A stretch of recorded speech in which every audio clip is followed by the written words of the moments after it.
The Thrunite Catapult Pro. This light, as you can see, is a hand-sized super thrower. This light is going to throw a theoretical mathematical distance of 1,005 meters, 1,099 yards.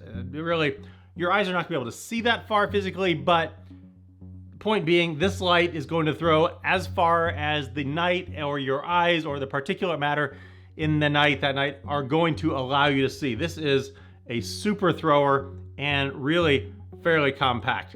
This retails for $99.99. Some links down below, you can check it out. And before we get to the light, let me just show you what it comes with.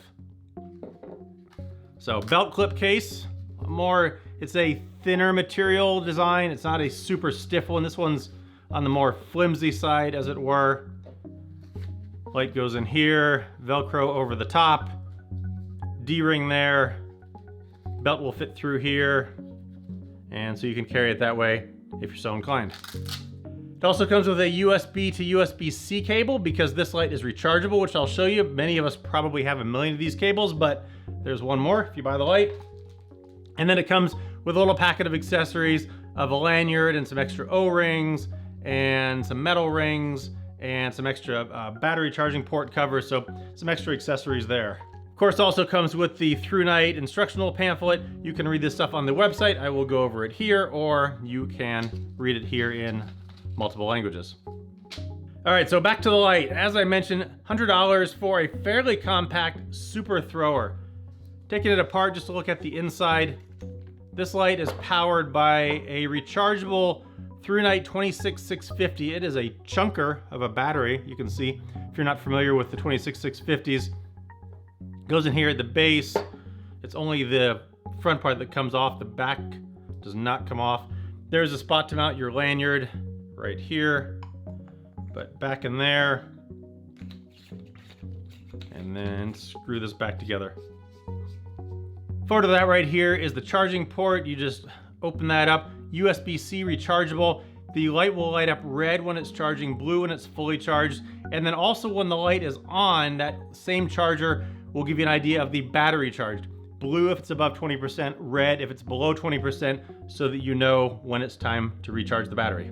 It does charge at a 2 amp speed, so make sure whatever power brick you're using will put out at least 2 amps for faster charging speed. Moving forward on the light, there's a bit of a heat sink here. There's the knurling back here to grip it, and then you can see the fairly wide head, and down in there is that SFT 70 LED with a deep smooth reflector, and that's going to give it that super throw. Now looking at the user interface here, pretty straightforward user interface. One side button here. If you're familiar with a lot of lights, this one is going to be fairly standard. Long press it, comes on to the moonlight mode. I'll put the run times down at the bottom here so I don't kind of bore you with them going over them, but 0.7 lumens is going to do that for a whopping 42 days. So long press to moonlight mode and off. When it's on moonlight mode, if you long press it again, it's going to go into lockout, which is useful for a light like this because if it does come on to the high, it gets really pretty warm. So lockout mode's not a bad idea if you're going to have this in a bag or somewhere where the button might accidentally get pushed. And once it's in the lockout mode, again, you hold it down and it will come back on into that moonlight mode and turn it off. From there, if you single press it, it will turn on to whatever mode you had it on last, anywhere from 42 lumens up to 1482 lumens. And then this has a ramping brightness. Instead of turning on to something and then clicking to the next and the next and the next, if you just hold this down, this is down all the way at the bottom, flashes at the bottom, and then will ramp up, flashes at the top, and then again goes back down. Double flashes on each side so you know which end of the spectrum you're at. From any mode, you can double click to get to that turbo 2713 lumens, and then from any mode, triple click and it will go into the strobe.